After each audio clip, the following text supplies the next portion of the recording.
Bueno, vamos a dar inicio con Marcelo Ferreira, que es abogado, titular de la Cátedra Libre de Derechos Humanos de Filosofía y Letras de la UBA. Gracias. Estoy bien acompañado. Bueno, yo voy a hablar de responsabilidad de las empresas transnacionales y los empresarios. Responsabilidad penal y civil, brevemente. Empezando por la responsabilidad penal, lo primero que se me ocurrió es la imagen de Martín Fierro. La ley como tela de araña, dice, la ley es tela de araña, en mi ignorancia lo explico, no le tema al hombre rico, nunca la tema al que mande, pues enrieda al bicho grande, pues la rompe el bicho grande y solo enrieda a los chicos. Me vino esta imagen porque lo primero que pienso es que en el plano del derecho internacional, esa tela no es que el bicho grande la rompe, sino que no hay tela, no está hecha para ellos. Vale decir, en el plano no hay ningún penal tribunal internacional que sirva para juzgar crímenes de empresas transnacionales. Hubo solo una propuesta en este sentido en la Corte Penal Internacional que le hizo Francia, sugerida o motivada por la ONG Lelio Basso, que es la fundadora del Tribunal Permanente de los Pueblos, y fue rechazada. Los instrumentos internacionales de derechos humanos están diseñados para los estados, pero no para empresas transnacionales que actualmente tienen un poder mayor que muchos estados. O sea, acá no hay red. Ahora bien, en el plano de los derechos nacionales hay muchos países, hay muy pocos países que reconocen responsabilidad penal de empresas transnacionales. La mayoría no lo hace, como el caso de la Argentina, ¿va? O sea que nuevamente acá tenemos que no tenemos la tela, no hay tela.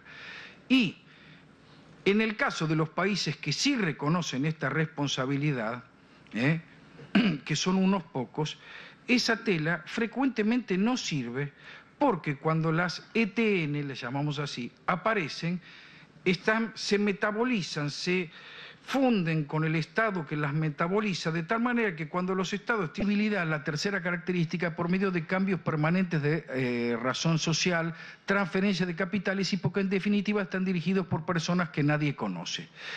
Estos tres mecanismos de irresponsabilidad conducen a lo que decía arriba, que cuando la red aparece, entonces ya no puede aplicarse, porque están imbricadas estas empresas en el propio Estado y se advierte un flujo y reflujo de dirigentes en ambos sentidos y líneas divisorias muy confusas. En cuanto al enfoque penal, dijimos que muchos países, como la Argentina, no reconocen la responsabilidad penal de empresas transnacionales. ¿Esto es bueno o es malo? No sé, las dos cosas. Es bueno en un sentido porque se pone en vigor la responsabilidad penal individual, que es un valor muy importante. Es algo, Hannah Arendt lo escribió a lo largo de toda su obra, fue el párrafo más repetido. Les cito solamente uno de ellos. Es una suerte que exista todavía en la sociedad una institución en la que es prácticamente imposible eludir las responsabilidades personales, en las que todas las justificaciones de naturaleza vaga y abstracta, desde el espíritu del pueblo hasta el complejo de Edipo, se derrumban, en la que no se juzgan sistemas, tendencias ni pecados originales, sino hombres de carne y hueso como tú y yo. Y en lo que hace a ¿cuál es la desventaja? Que esta desvinculación penal entre empresas y empresarios torna más difícil la prueba de la responsabilidad y en ambos sentidos. Es más difícil probar la responsabilidad de los empresarios porque muchas veces esta solamente puede surgir por su vinculación con la empresa, como ocurrió en la Argentina, hay casos que ocurrieron hace muchos años.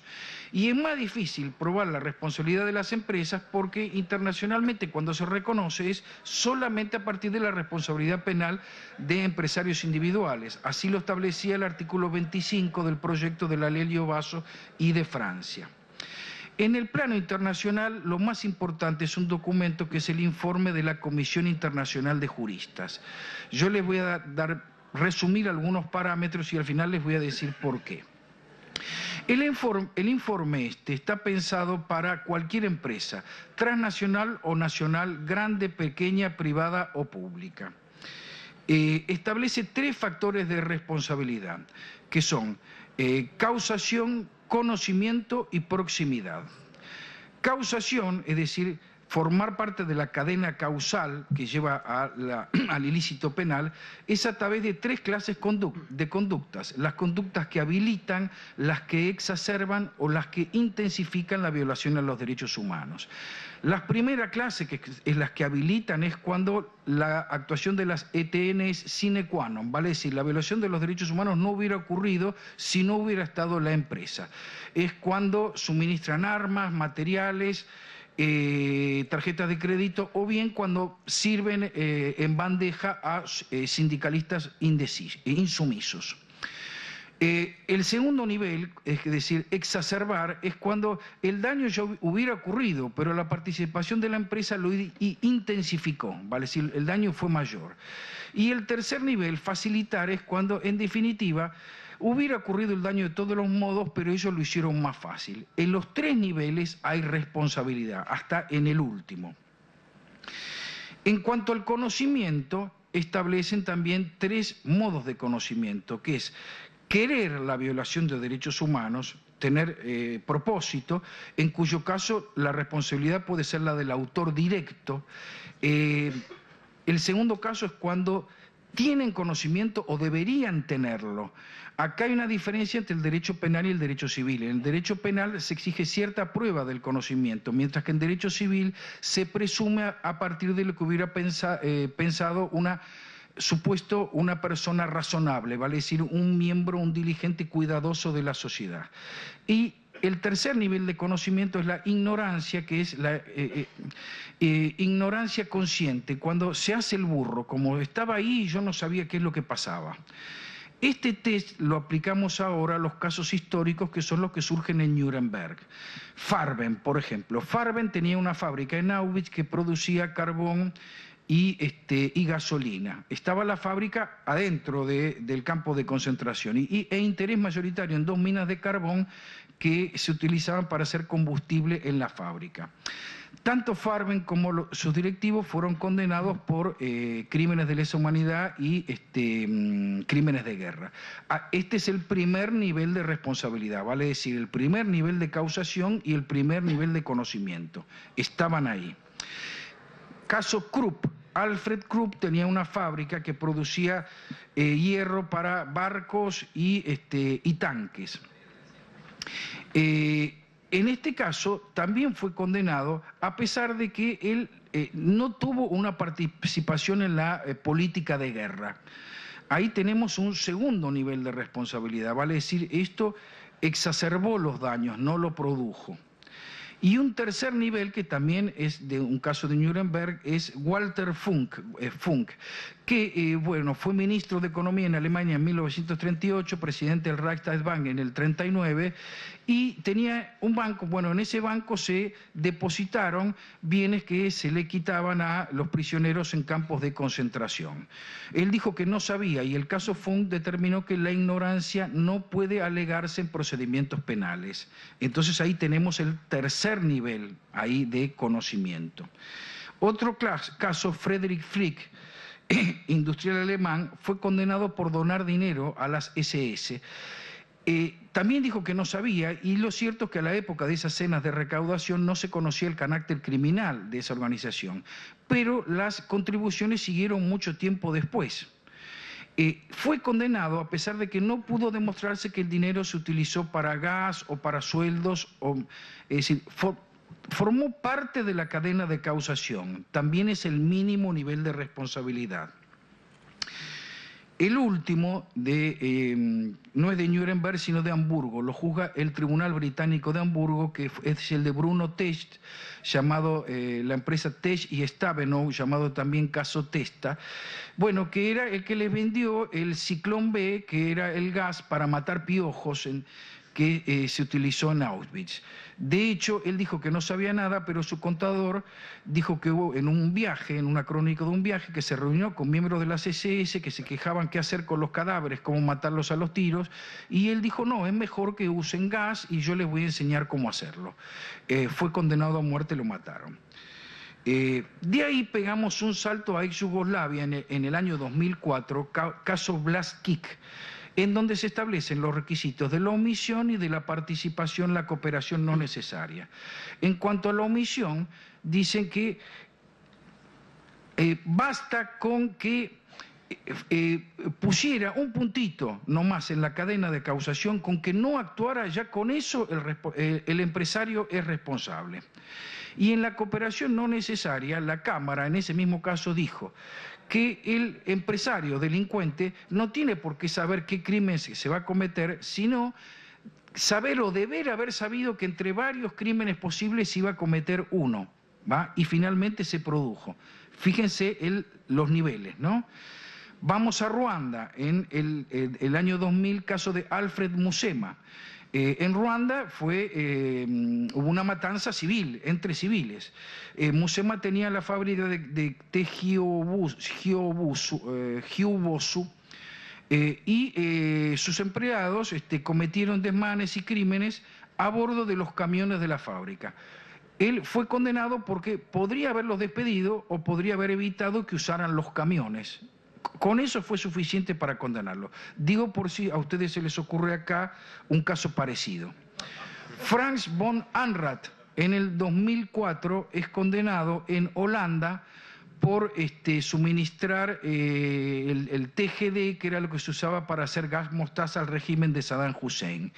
Y en la Comisión de Verdad y Reconciliación en Sudáfrica se establecieron 3 niveles de participación, que es primero, segundo, tercer grado. Primer grado, cuando la empresa participa en el diseño de la política, que son las empresas mineras.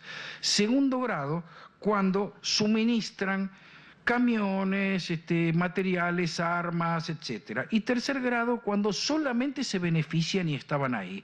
Por esto también son culpables. Ahora saltamos al derecho civil, que es el llamado derecho de daños. Esto es no mandar preso a la gente, sino sacarle plata, que a veces le puede doler casi más.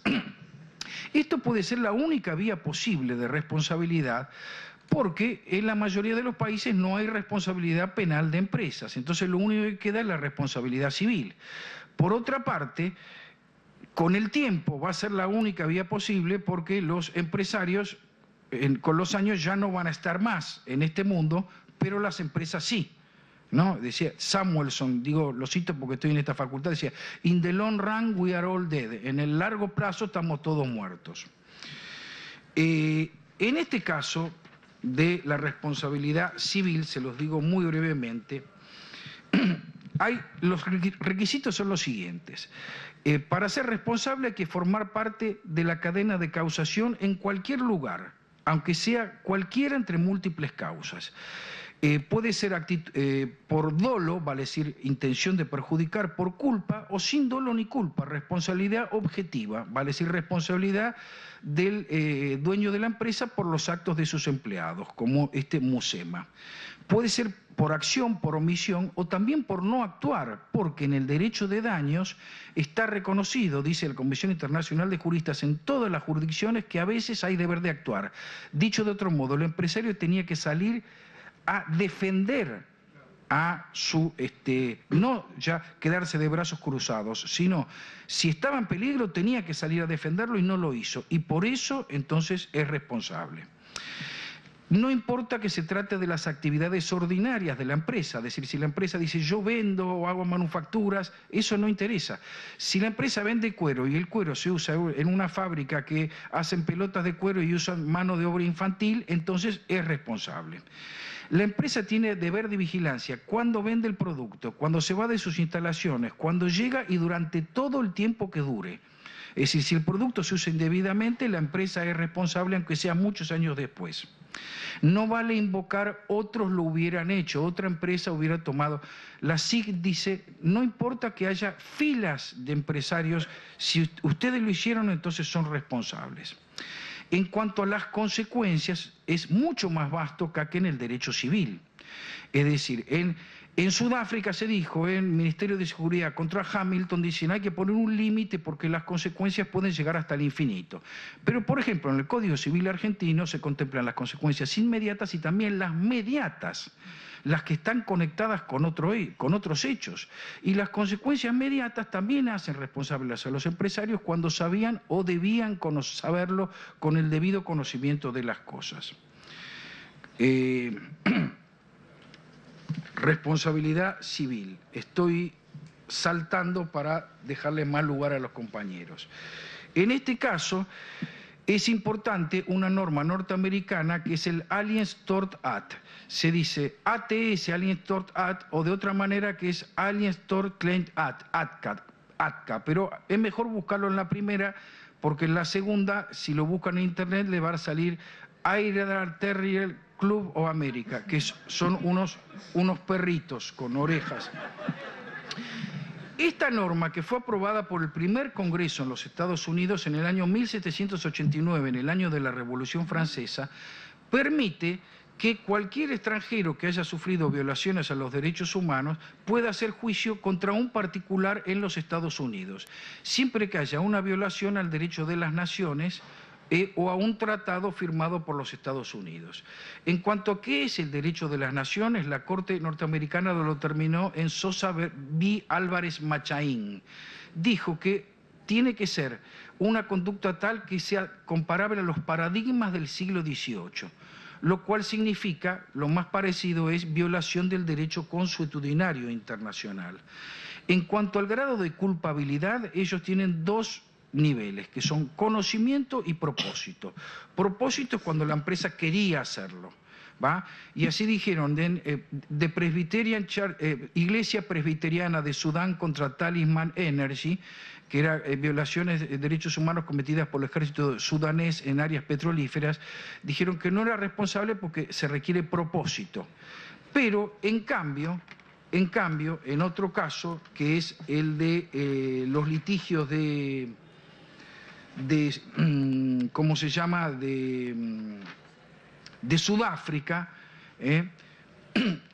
dijeron que la materia, el test de conocimiento es la costumbre internacional. Esto fue cuando víctimas del apartheid en Sudáfrica hicieron juicio en Estados Unidos contra empresas que le habían dado préstamos, y los tribunales en definitiva dijeron que no había vinculación suficiente, salvo en el caso de IBM, porque había suministrado computadoras y software, ¿no? En esta jurisdicción norteamericana hubo juicios que pueden servir bien como ejemplo. Está Das contra Chiquita Brand, el Banco Paribas de París por darle créditos a Saddam Hussein, fue condenada Yahoo por darle información al gobierno chino con el cual ubicaron a un militante que fue detenido y torturado porque leyeron la información en Yahoo, entonces fue condenada Yahoo. Nestlé, por ejemplo, por suministrar mano de obra infantil. Unocal por la construcción de un oleoducto en Burma, durante el cual hubo graves violaciones de derechos humanos, pero elegimos 3-4 casos que son los más importantes. El primero, dijimos, el South African Apartheid Litigation, en cuyo caso solamente fue condenada y siguió el juicio de IBM. El segundo, que es más famoso, es Filartiga contra Peña Irala, que era un comisario paraguayo que había matado por torturas a un adolescente en Paraguay y que fue juzgado y condenado en los Estados Unidos. El tercero es Cynthia Corish contra Caterpillar Inc., que quizá lo recuerdan, es un video terrible de lo hayan visto en internet, de una militante, una joven militante norteamericana que se para frente a una máquina excavadora y la música avanza, avanza, avanza, ella no se mueve ni un milímetro y la excavadora la aplasta y la mata. Este caso fue rechazado en los Estados Unidos diciendo que la venta de un producto no defectuoso no hace responsable a la empresa. Pero después, si se lee más abajo, ese tribunal de circuito dice que no podían hacer otra cosa porque interferían contra la política militar de los Estados Unidos, porque el Congreso le había dado amplias facultades a la rama ejecutiva para apoyar al ejército israelí en Palestina. O sea que la venta de excavadoras era asimilada a la venta de armas de guerra. Y finalmente un caso argentino, Siderman de Blake v. Republic of Argentina, que se trataba de un empresario que era dueño del Hotel Crillon en Tucumán, que fue detenido, torturado, obligado a ceder todos sus bienes, hizo juicio en Estados Unidos y el tribunal condenó en ausencia a Suárez Mazzón y mandó embargar sus bienes por 21 millones de dólares. Por supuesto, nunca le encontraron nada. Vamos frenando un poco porque terminamos. Acá el gran problema es la prescripción. La responsabilidad civil es mucho, la red es mucho más fuerte que en el caso de la penal, pero el problema es la prescripción porque pasaron muchos años. Entonces, por ejemplo, en Suiza, en un juicio Jirka contra IBM, era por IBM por proveer computadoras durante el Holocausto. IBM fue condenado en muchos lugares, pero no en el Holocausto, porque se dijo que el reclamo estaba prescripto. Sin embargo, en la Argentina se abrió un agujerito. Un agujerito quiere decir que eso es el agujero en el dique. Si eso se sigue abriendo, entonces se viene todo el agua del dique. Puede haber reclamos laborales, civiles, etcétera. Que se llama Ingegneri María Jimena contra Techint. María Jimena hace juicio contra Techint porque sustrajeron, secuestraron a su padre en la empresa. Entonces hace juicio por ley de accidentes de trabajo. Se llamaba Enrique Roberto Ingegneri. Entonces la Sala Cuarta de la Cámara de Apelaciones hace lugar a la demanda y dice que no está prescripto, porque dice: predicar la imprescriptibilidad del crimen de lesa humanidad lleva inevitablemente a predicar la imprescriptibilidad de las consecuencias del obrar dañoso. Vale decir, si está enganchado a un crimen de lesa humanidad, todas las consecuencias civiles o laborales, entonces también son imprescriptibles. Este fallo no está firme y la Corte Suprema antes había dictado un fallo en contra de esto. Ahora va a tener que resolver nuevamente, puede cambiar y debe cambiar, por dos normas internacionales, que son el conjunto de principios actualizados para la protección y promoción de los derechos humanos en caso de impunidad, cuyo principio 23 dice: la prescripción de una infracción penal, tanto en lo que respecta a las diligencias como a las penas, no podrá correr durante el periodo en los que no existan recursos eficaces contra esa infracción. La prescripción no se aplicará a los delitos graves conforme al derecho internacional que sean por naturaleza imprescriptibles. Y cuando se aplica, la prescripción no podrá invocarse en las acciones civiles o administrativas entabladas por las víctimas para obtener reparación. Esta es la ley internacional que debe aplicar la Argentina. También está el comentario del artículo 19 sobre la Declaración de Protección de todas las personas contra la impunidad, que dice que las reclamaciones civiles de indemnización no pueden estar limitadas ni no pueden estar sujetas a disposiciones limitativas, ¿va? Como la prescripción. Bueno, cerramos. De lo que vimos hasta ahora hay un paralelismo entre crímenes de lesa humanidad en la primera etapa y en esta segunda etapa. En la primera etapa se trataba de militantes políticos, en la segunda etapa de obreros o sindicalistas. Así ocurrió realmente.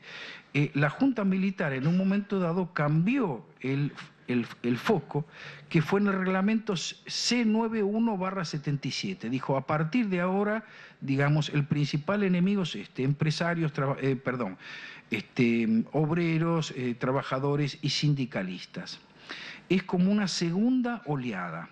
Ahí se advierte un paralelismo. Hay otro paralelismo. En ambos casos, tanto en la primera como en la segunda oleada, o como dije, etapa, esto empieza en Nuremberg, después queda congelado en todo el mundo hasta Ruanda, los tribunales de Ruanda y ex Yugoslavia, salvo algunos casos aislados, y de ahí renace en la Argentina. Fíjense, y no en otro lugar del mundo, renace en forma sistemática con varios juicios. Esto, fíjense, qué paralelismo tan importante. Pregunta: ¿y si hay una tercera etapa? Si se abre esto del tema de la prescripción, puede haber una tercera y una cuarta etapa. Uno puede imaginar estudiantes o maestros también como víctimas, y ahí sí perseguir la responsabilidad de empresas por los siglos de los siglos, aunque los empresarios estén muertos. Lo último que debemos advertir es lo siguiente, es sobre el discurso negativista que se apreció tanto en la primera como en la segunda etapa.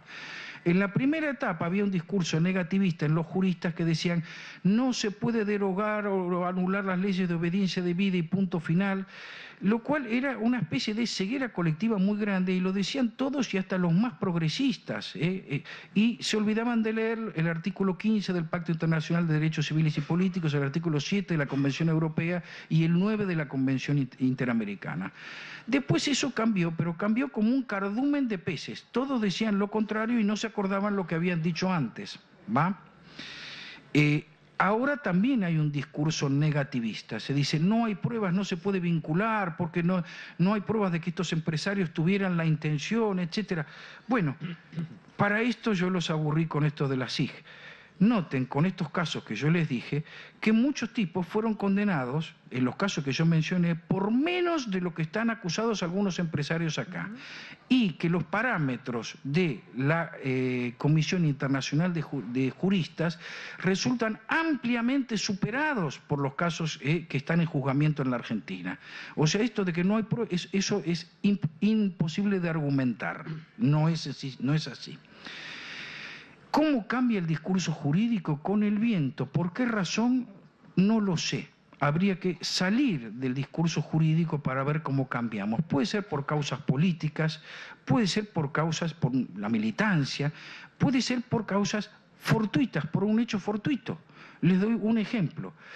Hace años la comunidad homosexual argentina le hace juicio a la Inspección General de Justicia porque no le daba la personería jurídica. Entonces la Corte Suprema, que era menemista, escribe un fallo con párrafos enteros de larga cita de Aristóteles, Platón, San Agustín, Santo Tomás, un montón de santos, diciendo que eso negaba la perfección del hombre y la dignidad humana y qué sé yo. Menem después viaja a Estados Unidos y lo agarra a una manifestación gay, que allá son muy poderosos y lo increpan. Entonces inmediatamente vuelve y dice esto no puede ocurrir. Entonces da la orden de que cambie. Entonces cambiaron una palabra del estatuto. Por ejemplo, en vez de decir promover, incentivar los valores de la homosexualidad, dijeron promover. Ese cambio de palabra significó que se vinieron abajo San Agustín, San Pablo, Santo Tomás, todo. Y fue solamente por un hecho fortuito. Solamente por un hecho fortuito. Por eso debemos luchar contra ese discurso negativista, porque la luz que vimos, de lo que vimos, no tiene cabida. Tenemos todos los argumentos jurídicos. Yo empecé citando a Fierro. Fierro no cree en la ley. Es más, es un hombre no cree en esa justicia, cree en la justicia del puñal. Lleva el puñal y le enseña a su hijo. Dice, y sobre todo de noche hay que usarlo de tal modo que al salir salga cortando. Es la imagen de justicia como venganza, que es también como en Hamlet. Yo empecé diciendo que la red tiene dificultades, que a veces no sirve, que a veces no existe, pero hay algo, y yo sí creo en la ley y en la justicia. Lo que sí creo es que para que funcione tenemos que defenderla, tenemos que difundir la palabra, las ideas, tenemos que pelear por ellas, que es justamente lo que hace esta gran cátedra libre de poder económico y de derechos humanos que hoy me ha honrado con su invitación. Gracias.